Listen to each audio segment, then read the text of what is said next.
OFW guys sa tinuturuan natin sa team. So ayan, si Ate Angie, top 2 lang naman sa OBA. Ayun, hello Ate Angie, congratulations! Nakita mo yung award mo? Oo. Power ah. Kinikilig ka na naman. Ilang top ka ba? Naman ako Mabilis ka kiligin. Mabilis ka lang pakiligin, no? kaya nga pagdating sa OBA.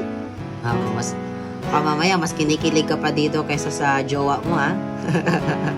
Sigurado, coach. Ha? Ano yan? Sigurado.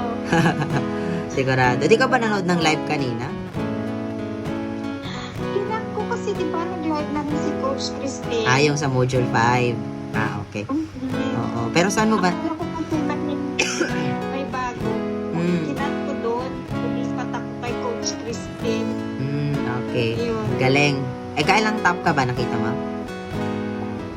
Yung sa OBA, top 5. Top Yung 5. sa OFW, top 2. Galing ah.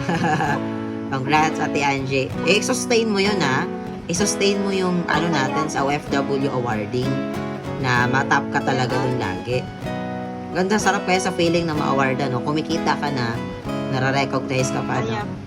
O, awardan ka na naman sa sa this coming July. Diba? Oo. Oo. July ba?